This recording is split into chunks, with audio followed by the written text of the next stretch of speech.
So, Kangana Ranaut's casting director asked me to play Nehru in Emergency. And there was no way I was going to do it because I knew how political a film it was going to be and it would all be anti-Nehru and so on. Not that I'm a great admirer of Nehru's, but there was many things to admire about him. And I didn't want to become a portrayal of him as the head of this evil dynasty. And I imagined that he would be shown cavorting with Western women and smoking and, all of that. So um, and I didn't want to make a political statement to the casting director, right? So I said, do you know how tall I am? So she said, I know you're over 6 feet. I said, I'm 6'5" tall. And how tall was Nehru? So she said, I don't know, but maybe about 5'10". I said, no, he was 5'6" tall. So how are you going to do this? So she wasn't prepared for this. And she said, okay, let me get back to you. And I thought that was the end of that. But obviously, they weren't being able to get somebody to play this role. So they called again after about 10 days. So I've spoken to the director, and he said, we'll work around that. We have all the tools to do it, and, so on and so forth.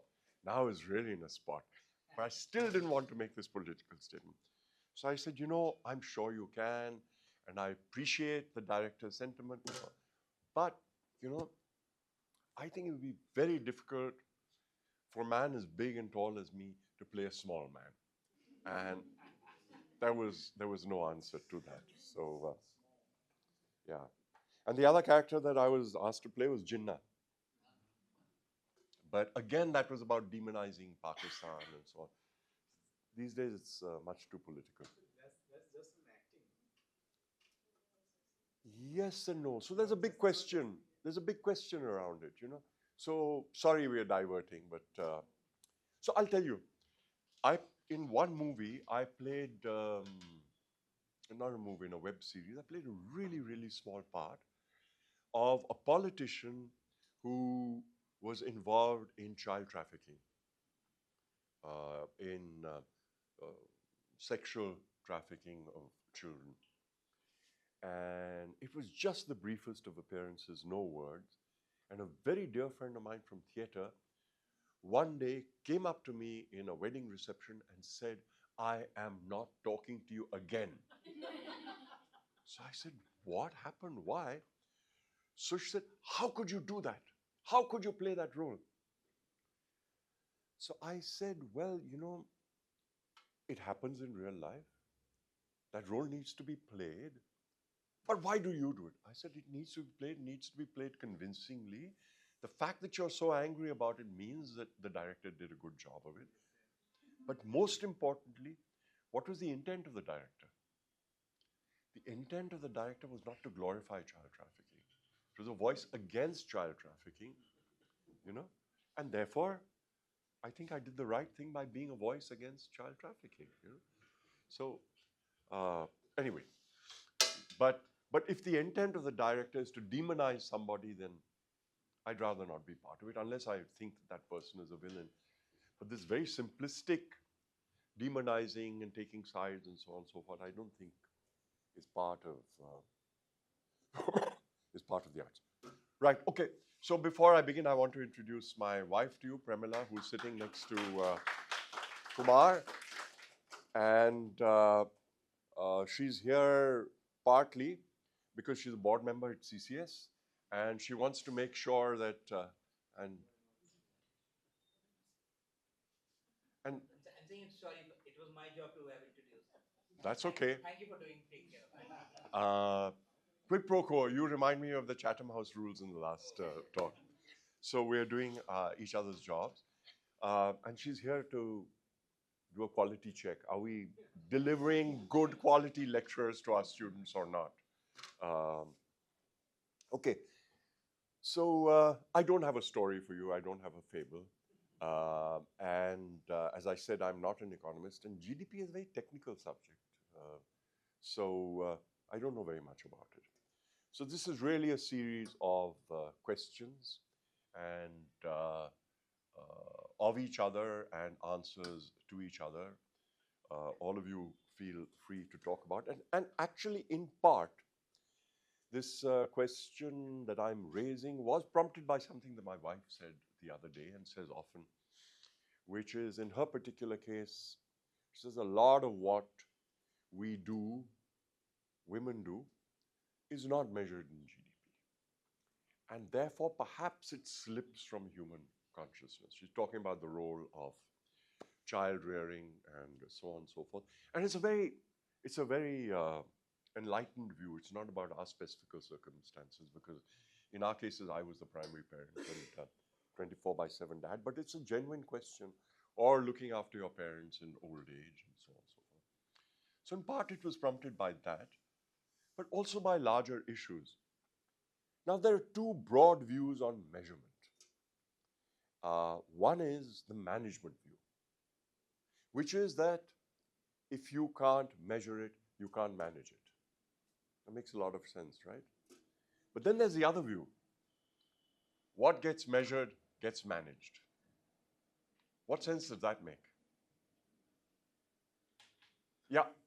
Might be going off a tangent a bit here, but if we talk about governance, there was this Chinese-made protest that happened in China, and the protest was a success. The reason it was a success was because at no point did the protesters ever tell the state about what exactly their issues were and what their demand was.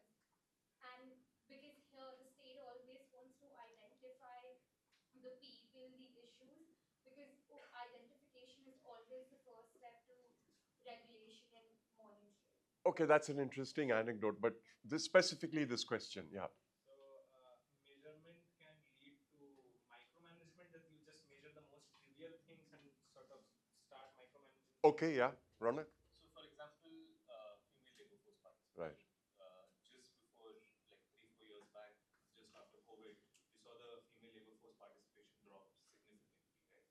And then suddenly there was all this focus on we need to get women, and then you suddenly see data getting fudged. And last 3 years, 8 crore more women have apparently entered the workforce. Right. You were going to say something? Yeah, I was going to say in the space of judiciary, right? It's easy to get pendency numbers, backlog numbers. So that's what they keep showing as what you need to change. But in fact, no one's measuring the rate of adjournments, the rate in which judges are leaving their post probably. So the second one hits at this, I guess. Yeah. So like management can be both science and art. So when it is measured, it is like a scientific approach to management. Otherwise, it's like an informal art. Sure. Yeah, another thing it could mean is that perfectly measured can also be game. Yeah, exactly what he was talking about. Yeah. So if you don't measure, you don't even know where their problem is. For example, we don't ensure the rates of manual scavengers. The government claims there are no deaths of manual scavengers. Yeah, right. So that belongs more to the first school, which is that if you don't measure it, you can't manage it. And the second aspect of it is that if you measure it, you can manage it. And that's more along the lines of gaming the system. And in the realm of national statistics, we saw that most clearly over the last 10 years in the ease of doing business, right? There was this measure of ease of doing business, which was a transnational measurement, I think conducted by the World Bank. Now, it was flawed in several respects. For example, in India, it only measured what was happening in Bombay and Delhi. It had nothing to do with the rest. And within those, there were very, very narrow measures. And anybody who was participating in the economy knew that these are not reflections. The changes are not reflections of what are happening in the nation. Because as an entrepreneur at the ground level, life was not getting any easier. And if you didn't go into it, you wondered what is happening over here. But when you got into it, you realized that everything was being gamed. Now, those who questioned it were portrayed as enemies of Bharat, enemies of the nation. But eventually, the World Bank of India admitted, didn't name any specific nations, but the general sense is that this was both China and India were gaming the measure, and hence the measure was finally scrapped. The ease of doing business is not part of the World Bank's way of looking. So this is the second point, which is that when you have a measurement, it can be gamed. Now, when we look at GDP, my contention is not that it's being gamed largely, but I think it does. It started from the idea that we need an all powerful measurement to measure the growth of an economy. And it's had its detractors right from the very beginning. And I just wanted to explore over here what we think should be measured as the welfare of a nation. And does GDP capture that? So I want some answers from each of you in your, not as a public policy person, but if you wanted to measure the quality of life in the environment in which you live, what are the kind of things that you would throw in over there? And then we can look at, does GDP measure any of those or not? Yeah, Ramit. But are we also thinking about how does GDP correlate with the other things that we like? We'll come to that later. Yeah, exactly. Yeah, yeah. That's the idea. But let's start with us. GDP is top down. It's supposed to measure how we're doing as a nation from an economic point of view. There are always issues in how you define, but I thought it's a good place at the end of an evening, rather than imparting knowledge, to just introspect a little bit as to what we want from life. What would we like to be measured? Yeah. Some things come to mind like Health, yeah. education, for example, uh, especially in Delhi, air quality index. Health. What was the second one? Education. Education, yeah. AQI. My favorite, yeah. Quality of water, water, legal protection, Legal protection. mental well-being. If you have property and something gets robbed, probably not a police system and court system that works. Mental well-being. The time it takes to get a sort of to get a judgment on a case. So in that sense, Asset ownership. What about true love?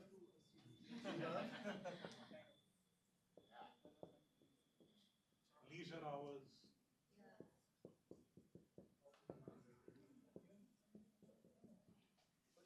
Open space and greenery per capita. Right. There's no red pen here.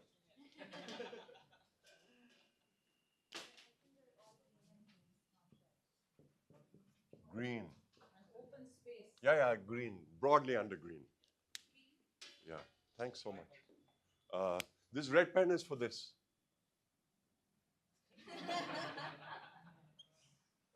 Something like that. Right. Okay. So, interestingly, there are measures for many of these. So, if you look at health and education and physical well being,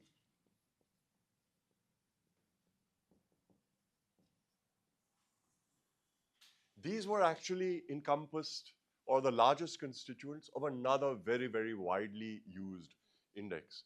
Does anybody know what that is? HDI, Human Development Index.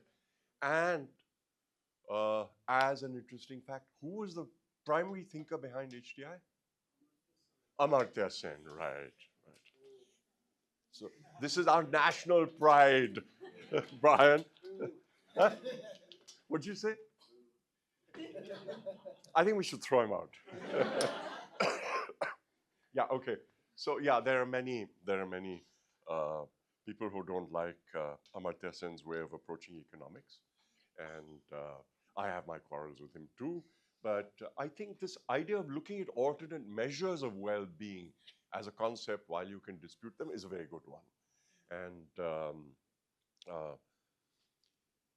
maybe they don't fit into the definition of economics and they're not here, but I'm not looking at it primarily through an economic lens. Yeah, but true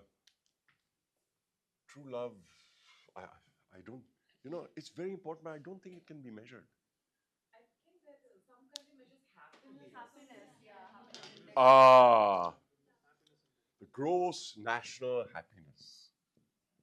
Now, this leads to a very, very, very interesting thing. This was somewhere in the back of my mind, but I didn't quite know how to tackle it. Where is this coming from? Countries with low GDP. Sorry? Countries with low GDP. Countries with low GDP, Bhutan. Now, when you think of Bhutan, what else do you think about Bhutan? Lots of open space. Okay, lots of open spaces. Yeah, yeah. Lots of good-looking, healthy people. Absolutely right. Anything else about the society of Bhutan? Monarchy. Monarchy, right. So I have a friend, a very, very dear friend, who is a development economist, uh, also socialist, and therefore would much prefer to measure HDI and so on and so forth, and did a lot of work for the government of Bhutan. And so I asked her, I said, partly in jest, I said, so what do you think about gross national happiness in Bhutan? And she was so acerbic, I've never seen her like that. She said, how can anybody define gross national happiness in a country where everybody has to decode the color of the robes that the other person is wearing and decide whether they have to bow to them or not? So there is something very, very fraudulent about that figure. It's very top down and it's decided by the people who have to bow to nobody. Okay? But I think there's another very, if you look at it from the lens of the person, of the individual, and we're talking about hierarchical societies, this brings one to a very, very important question. I don't know the answer to it. Most of the questions that I'm going to raise today are questions that I don't have the answer for. Now, I know that this is something that sort of runs counter to the broad way in which free market economics looks at the world. But from a humanist point of view, there's a very significant question which you can look at through the lens of what Mahatma Gandhi once said. He said, when I consider something, a measure that we have to take, I ask myself, how would this benefit the poorest person that I know? Now, this does not stand at odds with free market economics at all. But it certainly stands at odds with this concept of gross national happiness, which is measured right from the top. It's not measured from the top down. And it also raises another question, which is that if you have two countries with the same GDP per capita, should you assume that welfare in these two countries is the same? No, why? It depends on the context, right? The So, population and no, per capita. sure. Yeah. It largely depends, right? So Sorry? this largely depends, right? So these two countries could be Luxembourg and Brunei, which are Okay. very similar, like 150,000 Right. or something, right? But in Brunei, you just All the money sits at the top. yeah, not the ideal place. Right. I would think rule of law should be a tiebreaker. Okay. Okay. Okay. What do you think should be a tiebreaker, Brian? I'm puzzled by the idea of a tiebreaker. Okay. Why? Well, first of all, ties would almost never come up, and then that would mean, and then also it means you basically have lexicographic ranking where the thing only matters if the first two things are equal, and then one thing comes. No, but broadly speaking, if there were two economies which are both between $140,000 and $150,000 per capita, perhaps a good question to ask would be, which country would I rather live in? And what would inform that answer? No, I'm asking Brian. Let's see. Well, of course, for me, it would be how many friends and family members have I got? Let's assume you have no friends or family neither. Or you have them both. Yeah. So, demand for me? How high is demand for me? Okay, both universities offer you the same salary. Popular in both places. Yeah, they both offer you the same salary, the same working conditions. One I haven't been to yet. Okay, okay, fine. Okay. Uh, somebody said rule of law. Why is that important? But one is, I think it's directly related to individual freedom and rights.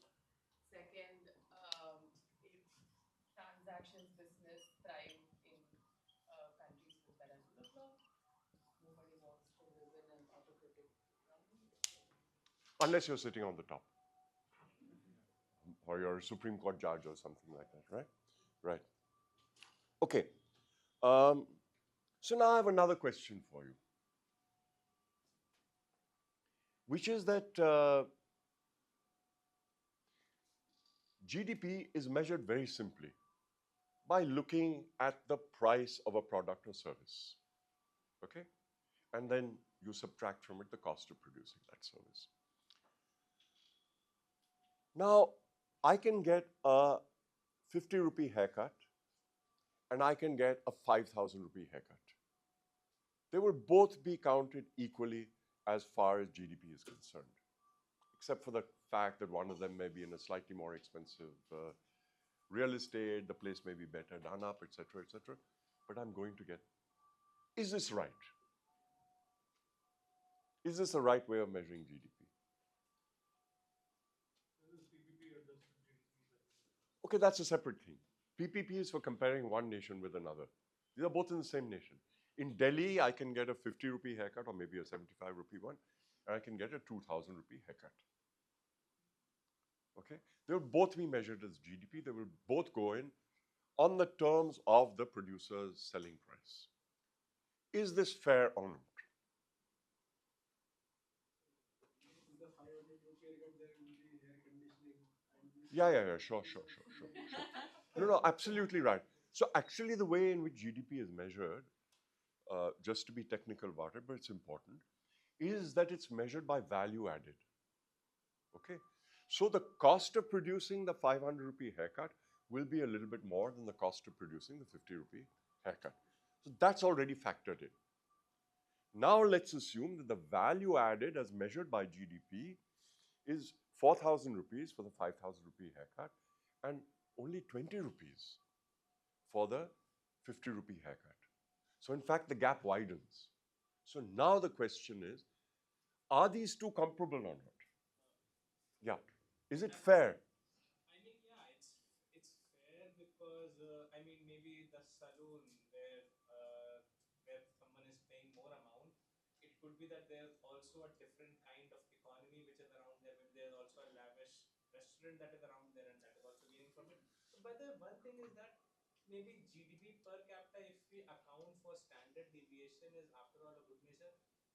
We'll come to the macro issue later, but from the point of view of consumer welfare, is this fair or not? You don't think it's fair. I think it's really fair. Why do you think it's fair? Because if GDP is designed to measure value add, you have to measure value add. I mean, Right. that is sort of the definition. Right. Baked in. Right. And? And I don't know. No. No, you're on the right track. You're on the right track, but take it one step from there. And so the amount you spend sort of is. Yeah. Because it's a service, I guess the time you spend on the haircut, the value of your time is higher. So maybe that's also it depends the time cost. Maybe, but you know what the central concept here is? What is the central concept here? Shaurya? What value it is if I do the 50 rupees haircut or 5,000 rupees haircut, right? I'm paying 5,000 per the value that I get out of that is more than I get from the 50 rupees. Absolutely right. The value is not determined external to a transaction. The value is internal to the transaction because where is a transaction happening? It's happening between two individuals. It's happening between you and me. Nobody else, as long as we are both taking part in a voluntary transaction, nobody else has any moral authority to say it's only worth this much. So there's absolutely nothing wrong that price that I pay, as long as I feel it is worth it, as long as I'm not being coerced into it, it's a fair measure of the value of that value add. So you're on the right track, but the key element is that only I can measure what value I'm getting from this particular transaction. Okay, so we've sorted that one out. Now, when does this break down? When does price or the monetary value of a transaction as measuring welfare, when does it break down? When it's not determined by the market. Absolutely right. Give me an example. When your friend drops you to the airport instead of an Uber. Sorry? When a friend drops you to the airport instead of No, an Uber. that's a different issue. That's a different issue. When there's Yeah. a price cap. When there's a price cap, okay? Huh? I mean, price cap of any kind. Price cap of any kind. Where does that come from?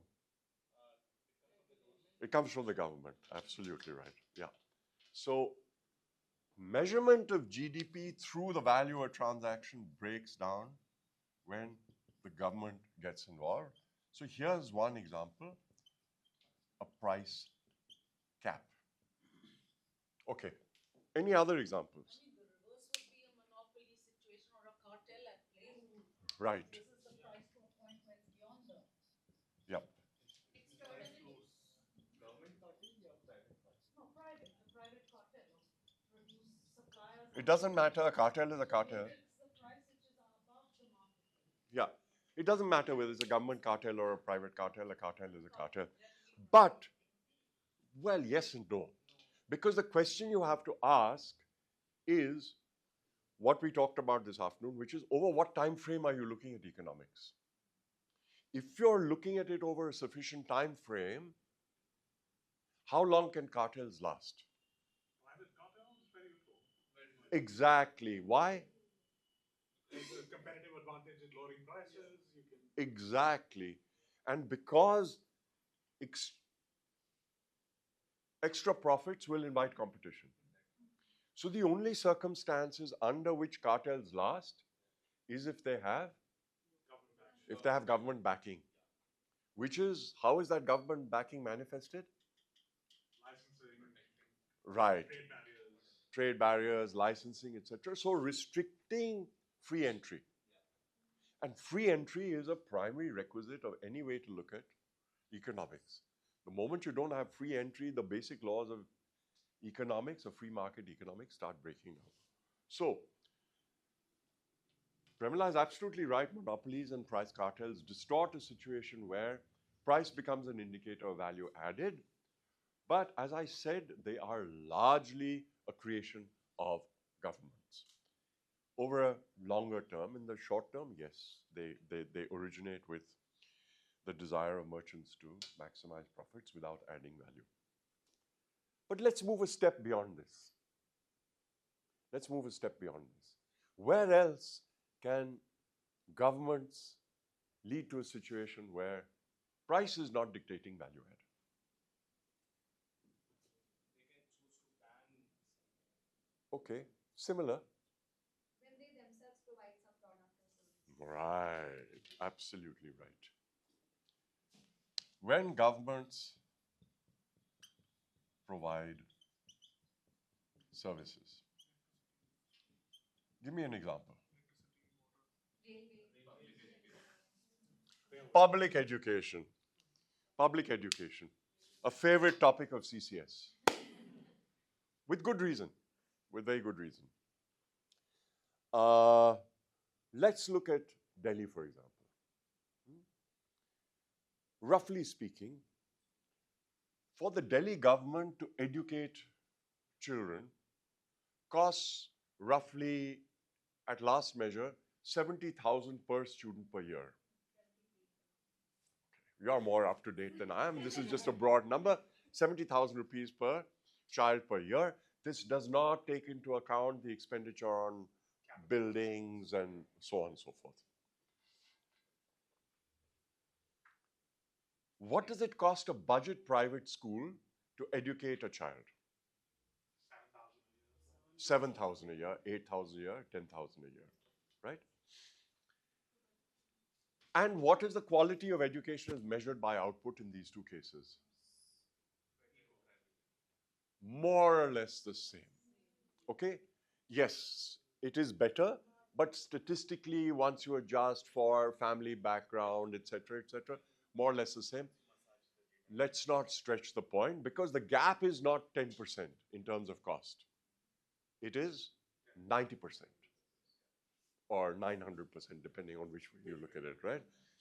So measurement, you have to be very specific when the differences are so large. You're looking at off top or off bottom. This is 9x. So that's when this entire issue starts breaking down, when government provides services. Because the government, what is happening over here? What is happening to the relationship between the producer and the consumer in this particular case? They're disconnected in some way. In what way? I mean, the consumers are not choosing to pay for the producer directly. Right, yeah. Consumers' realization of value is just much lesser than government's spend. So, for example, Yes, but what is the mechanism by which you express the value that you give to something? Voluntary choosing to do that exchange. The exchange of money. It's not happening. The exchange of money is not happening over here. Where is the exchange of money happening here? Yeah, and how is that tax money being collected? Coercion, right? So when coercion is part of the equation, rather than a voluntary exchange, then your measure of value added in the system breaks down completely. And how does government expenditure translate into GDP? It assumes that the input is a measure of the output, which is a complete reversal of economics, where the quality and the quantity of output is measured in one way and one way only, which is? No, exactly the opposite. How much value is added, which is determined by? By the consumer. It is determined by what the consumer is willing to pay for it. And therefore, if I am only willing to pay 900 rupees for this, what my wife called a crushed kurta, being worn by a crushed 70-year-old man, then that's it. That's the value of this kurta. And if somebody else is willing to pay 70,000 for a kurta, which has a Tarun Tehalyani label on it, that's their problem. It's worth 70,000 rupees. But over here, that equation is completely missing from the system. Now, what's very interesting about this is, and I'm very bad with figures, so I want to make sure that I don't have the wrong figures. There was a very interesting statistic about this. While GDP is supposed to measure the value of output of goods and services, in one key sector, government, we have no way of doing this. So we measure the output simply by the inputs. If government spends more, even if inefficiently, output goes up by the definition. In the last 60 years, the share of government output in GDP has increased from 21.4% in the US to 38.6%. It's almost doubled. And it's just assumed that all of that converts into GDP, which is now this all-encompassing figure. India's GDP is going to reach 5 trillion in 3 years, or whatever that number is. It keeps shifting, right? Yeah. What's the value for India, the percentage of that is government output? I think it's about 23%, if you measure both state and central government. Yeah. I just want to understand Yeah. this. You're saying when government is providing service, it's not based on the GDP is not calculated based on the value, Yeah. but on the amount it took for it to provide. Right, absolutely right. Okay, That's the only way we know. okay. Because, as we said, otherwise, the value of all goods and services is measured by the amount that a consumer pays for it. right? So we are saying, fundamentally, from a philosophical point of view, we are saying that GDP is a measure of consumer value add from the consumer's point of view. Then we are saying that value add from the consumer point of view is best measured by his or her willingness to pay that price in a voluntary exchange. Then we are examining what are the conditions under which those voluntary exchanges do not take place, which can be price caps, monopolies, or cartels. But here is a special case where it's not measured by what a consumer is willing to pay, but is measured by what the producer spends. You are no longer a consumer in terms of your willingness to pay. And therefore, if this were 2 or 3 or 5% of GDP, for example, as we talked about in the morning, defense or law and order, it doesn't, which are 2, 3% of GDP, they don't distort the figures. But when you end up in a situation where 40% of the GDP of the largest nation in the world is accounted for simply by the willingness of bureaucrats to spend that money, then you end up with vastly distortionary figures. That's the large point we're making. And of course, you have other countries. France is 53%, UK is 48%, Germany is 44%, Sweden went up to 60%. So how do you actually begin to measure GDP as an index of consumer welfare in those nations? And how do you then start making comparisons between a Sweden and a Brunei or a Bhutan? Completely impossible. And this is one of the largest distortionary factors, is the role of government. Ronak, you had a question? Okay. No, this is a simplistic understanding. The government share of the GDP is higher. So when the GDP goes up, it's more of inefficient government spending. It can be. It can be more inefficient. We are not necessarily saying that government spending is inefficient. No, but it can be. So even if the spending is not efficient, the Yeah. GDP will still be going up. You're absolutely right. Absolutely right. Now, on this question of whether government spending is efficient or not, it's a different question, but we have some answers. We have some answers, which is, for example, BSNL charges the same for its phones as Vodafone, but it makes a huge loss, whereas Vodafone makes a big profit, right? We know that across the domain. But more interestingly, Ajay Shah and Vijay Kelkar did a much more detailed measurement of government expenditure across various sectors in this country. And they came up with a figure of 3x, which is that it costs the government 3 times as much to provide a good or service as it does a private provider. Now, this is actually not very surprising, because we've seen in the case of primary education, where we have exact figures in Delhi, highly documented. On the one hand, a very wide public education system. On the other hand, a huge number of private schools. So it's not a one-off sample. We're talking about hundreds of thousands on both sides. It's 10:1.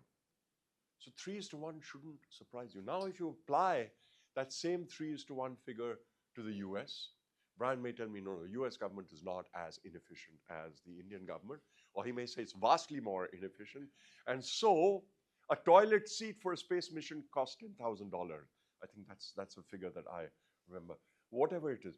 If you apply that figure of 3:1, and you then have to deflate that 40% of US GDP that is spent by the government, then that 40% is only equivalent to 13% of private expenditure.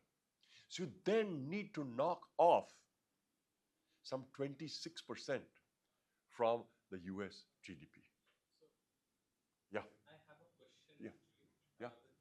It's actually specifically related to GDP growth. So there's also a defense sector which is very, very popular in the US. I guess they earn a lot from it. But can't you say that that is actually a sector where government can create demand? I mean, if government just goes and create more work. Oh, that's a fantastic point. That's a fantastic point. It leads to many issues. So let's let's do away with true love. And let's very sadly do away with the Bhutanese monarchy. And let's do away with green also for the point. So now there are two parts to this, but also leads into a second area that I wanted to discuss. The first part is this big conspiracy theory, right? Which is that there's a whole war machine and that the US government is the prime instigator of that, and it's driven by the defense industry. Okay? I think it's a valid hypothesis. I'm not saying it's true. I have no facts to say that it's true or to say that it's untrue. Okay? But a lot of facts would seem to justify that. It's $250 billion of exports alone, and that price negotiations are very limited. The history of the defense industry in the US is of continual consolidation. Timelines for projects are huge. So once you get an order, next 20 years are sorted out. Most importantly, it's other people's money that's being spent, right? The consumer doesn't pay. Then there's the even bigger question.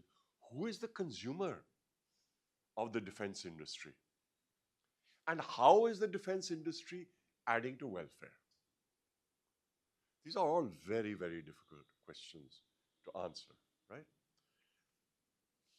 Now, the point is all defense expenditure evil? No. So I'm not making that point. I just want to clarify. As we discussed earlier this morning, defense is a crucial role of government. How large should GDP, what percentage of GDP should be spent on defense? A different question. It depends on where the government, where the nation is located, what its competitors in that space are, and so on and so forth. So these are not subjects I can opine on. You know, is the US government spending too much on defense? Should it be sending arms to Israel? These are all very contentious issues. I don't have an answer for them. But to my point of view, the biggest problem is the lack of the free trade. These tend to become very, very, very restricted areas, very strong cartelization. The cartelization here is aided, as in all cartelization, is aided by government. Deals are very secretive. It's very easy to continue to keep those deals secretive. I can't keep a deal about running schools secretive for very long because there are too many. This is all national interest, security. These are hush-hush issues where you and I are not really allowed to get. So there's an even bigger problem with defense expenditure than there is with other forms of government expenditure. But the basic point remains the same, which is that as the role of government in the economy goes up, then the distortions in measuring GDP also go up. That's a very broad point. And sorry, the role of government over the economy. Yeah, all percentages are something over something, right? The size of the government is increasing relative to the economy. The distortions are also going up. Right. Okay. So now let's talk about some of the other issues that were raised earlier about what are the kind of things that GDP doesn't measure. Unlike what we've talked about so far, this may not necessarily lead us to better measures of GDP, but it throws up certain issues. So we're all going to have this dinner right now, right? And this dinner, let's say, costs 300 rupees per head. And if you had that same dinner at home, it would cost maybe 75 rupees per head. The quality of the meal being the same. And let's assume that the environment in which you eat it at home is roughly equivalent to this. What's missing? Why should these two be priced differently? Company. Okay? You don't have good company at home. Takes us back to true love. You need some true love. Okay. Other thoughts? Service and delivering the food itself in a separate species. Okay. When I'm cooking my food, I'm not putting a value to my labor. Exactly. Exactly. This is one of the biggest missing pieces before government is unpaid labor. Right? So the moment something moves from the home to moving into a public domain, GDP goes up. No value has been added.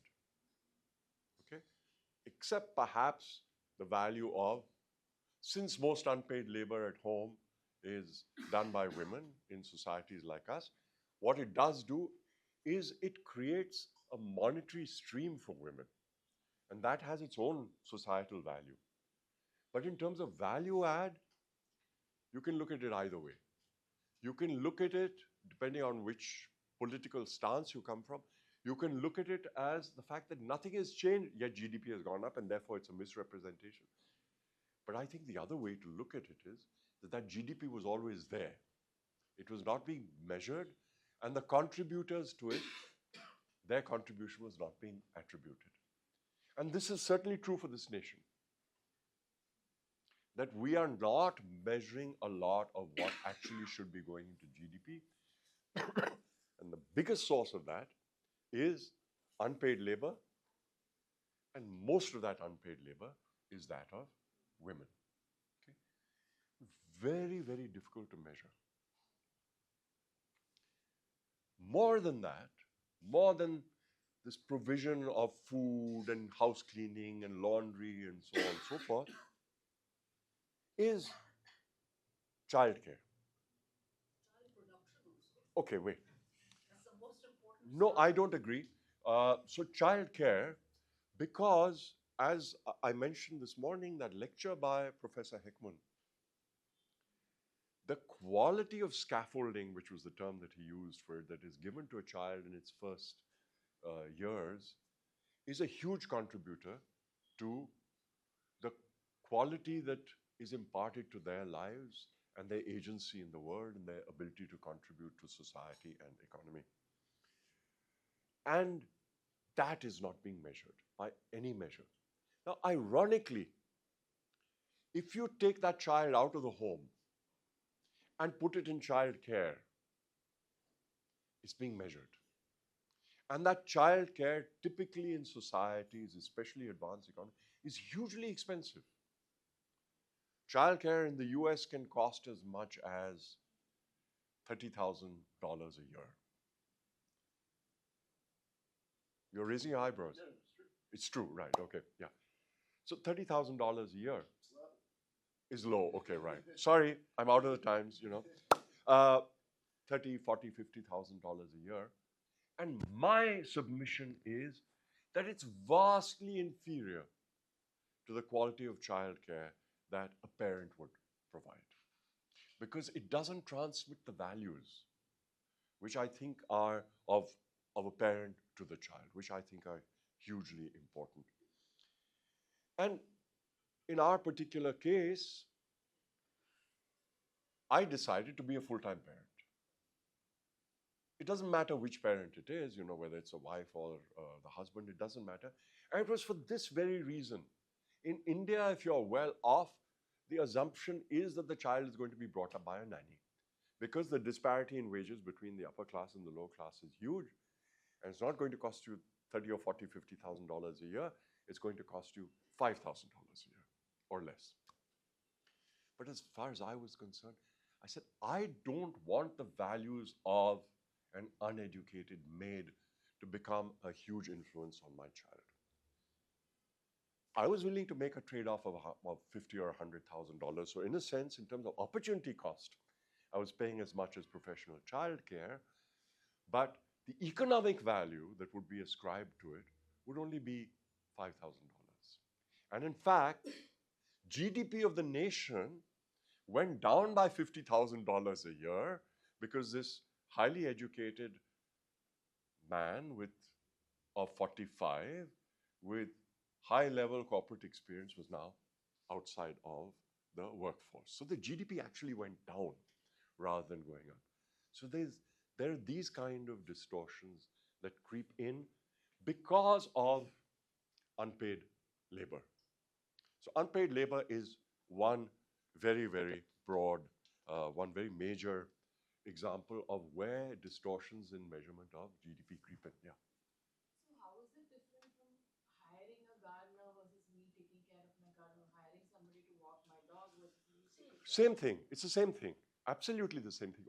It's unpaid labor versus paid we labor. have to add everything is the purpose. So I'm not talking about whether we have to add, because then you get into issues of can you add, can you keep adjusting, how do you measure? That's not my point.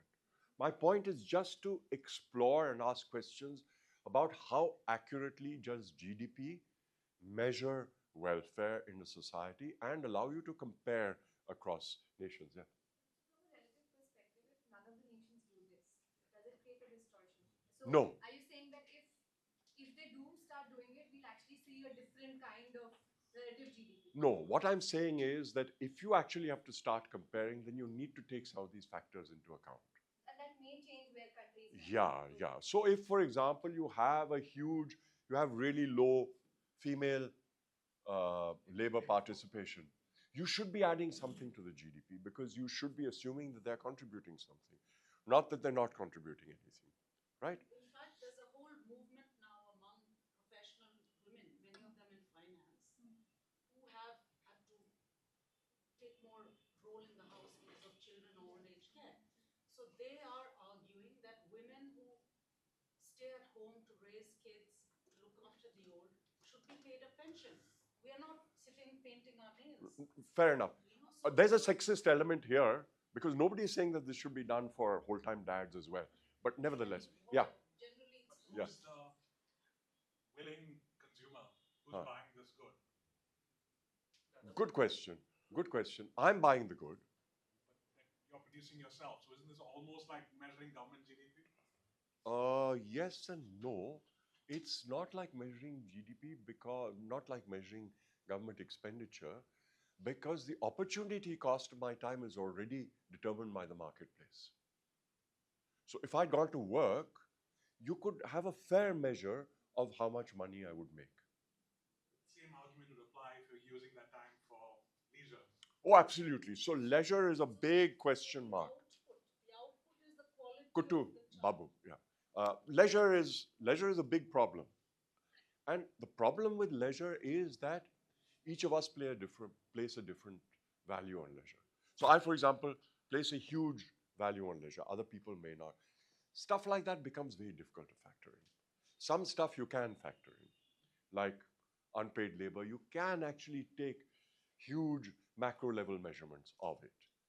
You can place a value on women's time spent cooking, women's time spent gathering fuel wood, women's time in childcare. You can actually start putting measures to those, which are broadly true across the economy. You can't do that with leisure because I can place a value of $1,000 a day on my leisure, and somebody else would say that's ridiculous. You know, I don't make $1,000 a year.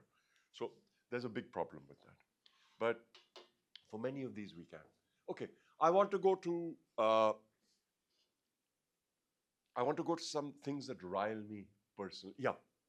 If both the parents are working, then won't the family income be higher? Yes, it will. Higher income, like the child can have an even better upbringing. Depends on how you define upbringing. The child will have better material comfort, GDP will be higher. I'm just raising the issue. I think the child will be a worse off child. And I'm not just saying it, I practiced it. They can afford better. Childcare. Yeah, but by then the child will grow. But that's your definition of child, better, right?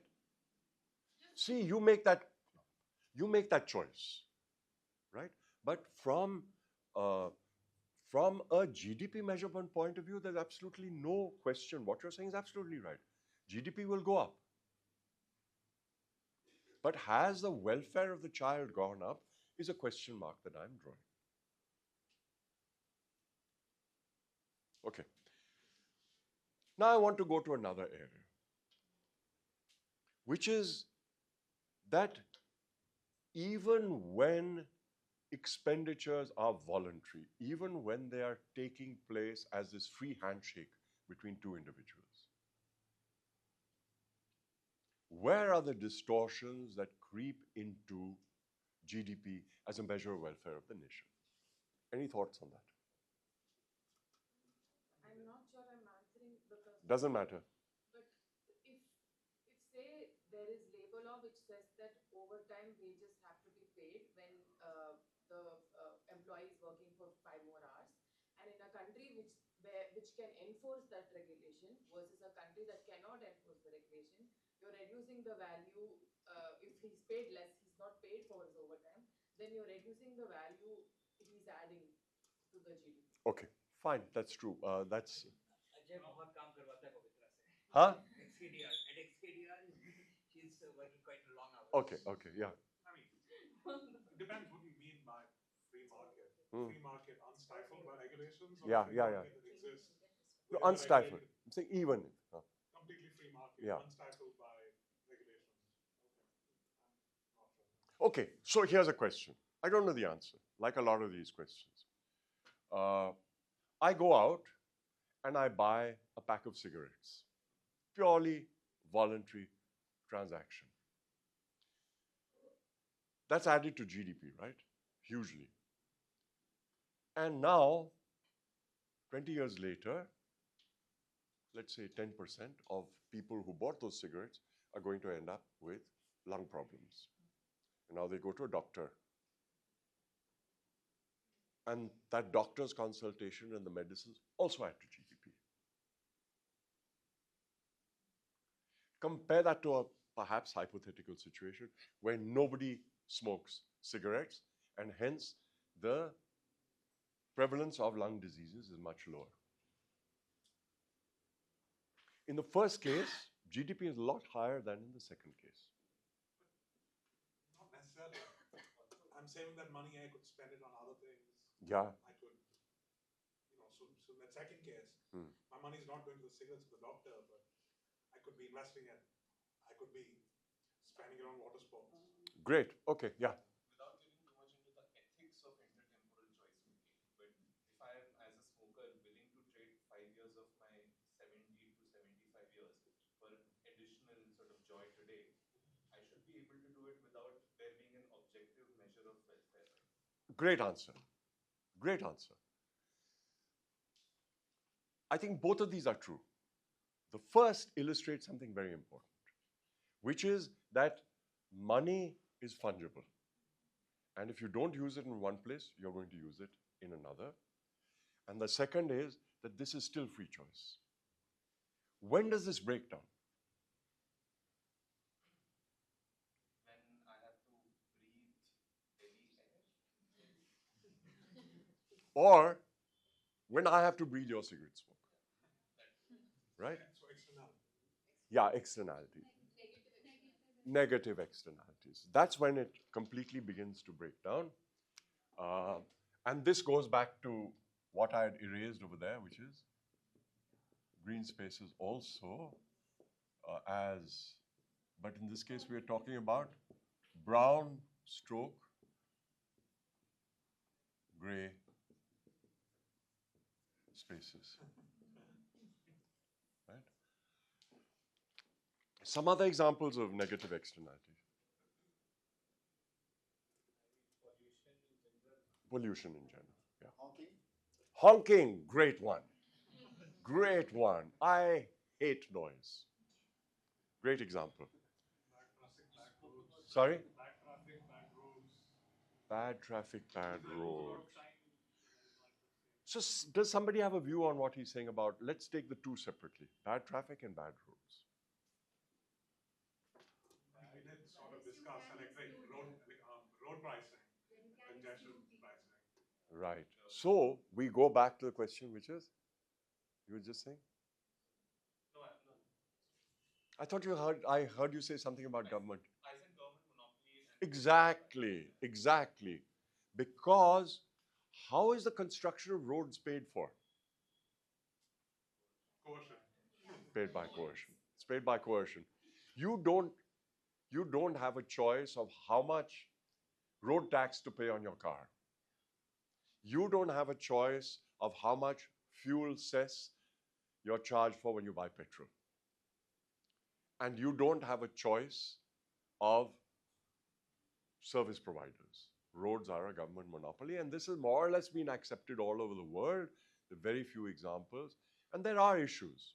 There are issues in terms of road availability, there are issues, and even in rail, which is a little less dense, it's difficult, but they have found ways to have alternate service providers of the same area. And in airlines, of course, you have infinite choice. So I'm not saying that privately owned roads inside cities, for example, is a good solution, but we know where the distortion is coming from. The distortion is coming from government provision of services which are not freely paid for, they're paid for by coercion. So I said, let's separate good roads, I mean, bad roads from bad traffic. So we've dealt with bad roads. Now let's talk about bad traffic. Where does that bad traffic come from? Sorry? Bad driving habits, okay. Zero pricing. Zero pricing, yeah. So how do you correct those? Positive pricing. Sorry? Positive pricing. Positive pricing. What does he mean by positive pricing? That's more from the point. Yeah, okay, that's one part of it. And they do that in certain places. You have congestion pricing, congestion parking. But I think the bad traffic that he's talking about may be a little bit different from the bad traffic you're talking about, or maybe not. So there's two kinds. One is there's too much traffic on the road, and the other is the behavior of traffic. You know, but actually the answer to the two is the same. It's both about pricing, but viewed in a slightly different way. So congestion pricing is the answer that you were referring to. But how do you get, from the quality point of view of bad traffic, how do you get that to change? Imposition of costs, deterrence. You can't put a price without eternal surveillance. You can't put a price on everybody who breaks a red light. You can't put a price on everybody who crosses lanes. You can't put a price on everybody who honks, unless you have a tie-up with Tesla and everybody is driving. You'll get an instant beep. But public transportation can improve the traffic. absolutely right. So, But given the amount of traffic, let's just stay with that for a moment. We'll come to that. The only way to do it is by deterrence, which means fines. That becomes a form of pricing. It's not pricing, because as I said, it can't. Pricing has got to be universal, which means every time you honk, you pay a fee. Every time you cross a lane, you pay a fee. Every time you crash a red light, you pay. Difficult to do that. So you substitute that with deterrence, which means that there's a chance that you pay a price for it. And because it's only a chance, not a certainty, therefore, what do you need to do? The possibility of you getting caught and actually paying the fine is higher than you being able to, whatever you might be able to jump in. No, but it also means that supposing Brian and I were to say that, every time somebody honks, they should be charged, let's say, $1, right? Just an example. The bankrupt India. Well, no, or it would make the government really rich. But the point is, exactly. So then you don't charge them $1 for every time they honk.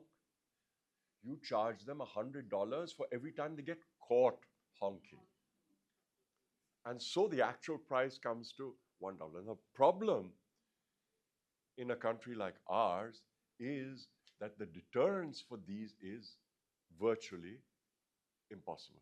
There's another way of doing this. What is that other way? Sorry, like drunk driving. Yeah. Is far more prevalent in Delhi Yeah. than it is in Bangalore. Right. Same country, but Bangalore they have Yeah. checkpoints every night, Deterrence. without a doubt. Deterrence. No one's afraid. Deterrence, yeah. more awareness, training, education. Yeah, so that's the societal That aspect. happens about Absolutely right. Absolutely right. Now, when I began to drive, which is like some 50, 60 years ago, over 50 years ago, they used to say that the worst traffic in the world is in Italy. Okay. People who wrote about it never been to India. But today, the deterrence and the quality of driving in Italy is not very different from that in France or Germany, not by our standards, right? Okay. Now, the reason for this was not just deterrence. Studies have shown that one of the primary reasons for it was the interaction between one driver and another. People started expressing their displeasure at drivers who crashed lights or cut lanes or whatever. So this is just to your point, which is that it's not just government, it's also society, the people who are around you, who influence your behavior in public spaces. More of a civic sense problem. Yeah, civic sense. And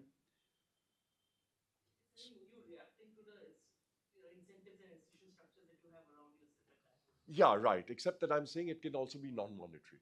Yeah. So far, we've only talked about it from. Societal institutions and all you get. Absolutely What right. about the Absolutely. moral hazard? Everyone has third-party insurance. Great point. Yeah. So you are then saying that the cost of getting involved in an accident implicitly is only limited to the financial cost of setting that right, which is repairing your car. My view is it should be a lot more. And that's where the role of pricing comes in. And in this case, we're talking about pricing which is imposed by the government. It's got to be canceling your license or some additional fee or something like that. Should the pricing be fixed or a bit more variable? My question is because 10,000 rupees in Delhi, I've seen it hardly deters people here. Right? Because you can negotiate with the police to get it down to 3,000. No, but then that means that the pricing is not Even being if it's enforced. 10,000, Yeah, 10,000 is hardly much for the people who are driving out in Delhi. that's not true. But anyway, it's a good point. It's a good point. But I don't think you can have a sliding scale because Too much discretion. you can't have a sliding So scale. the compulsory rules regarding compulsory wearing of helmets and seat belts. Yeah. So there is research which shows that it causes more accidents because people drive faster when they wear seat belts and So, this is a big debate in cycling circles. I'm a very avid cyclist, and it's a very big debate in cycling. And a lot of people say if you wear a helmet, you become a lot less mindful of vehicles and so on and so forth around you. But I don't know, on cycles versus motorcycles, which are driven at much higher speeds, and a crash is almost going to be certainly fatal. Now the question there, we get into a different issue, which is that of should the state be your nanny?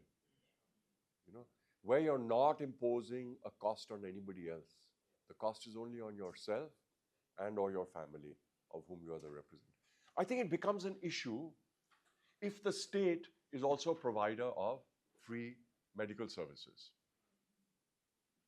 If the state is providing you free medical services and the cost of providing those free medical services on aggregate goes up because people are not wearing helmets, then I think the state is justified in insisting that you wear a helmet. But if only I am responsible, or my family, for any injuries that I cause in a state where, in a country where there's no state medical facility, I don't think the state should be penalizing me for not wearing a helmet. Another one is if the person you crash into Huh. has liability based on outcome. Right. That outcome depends on the helmet. It's kind of unfair to the other guy. Complex. Okay. Time is up. Is it time for dinner? If you want to wrap up in a couple of minutes and we can close. No, I have nothing more to wrap up since I didn't have an agenda. It was only to raise questions. I had no basic point to make, except for the one point which sort of fits in over here, which is that there are huge distortions in measuring GDP GDP is not a good measure for welfare. Many of those distortions come because of immeasurability. A very large source is unpaid labor, but the biggest source of distortions in GDP measurement comes from government expenditure. One thing though. Yeah. GDP per capita positively correlates with almost all of that, if not all of them. It positively correlates. Sure, sure, it positively That correlates. is, Yeah, absolutely. It does say something. It doesn't. Yeah. I'm not saying that it doesn't. If it said nothing, we wouldn't be talking about it here. Yeah. I'm saying the positive correlation, you're undermining it. R square on that is like 0.99. 0.99? Yeah. Oh, okay. Which is what land pretty much shows in its favor. Everything we care about is basically Essentially. explained by GDP per capita. Okay. Not fertility. Fertility is negatively correlated. Yeah, fertility. True. True. True. True. Okay, thank you very much, Mohit.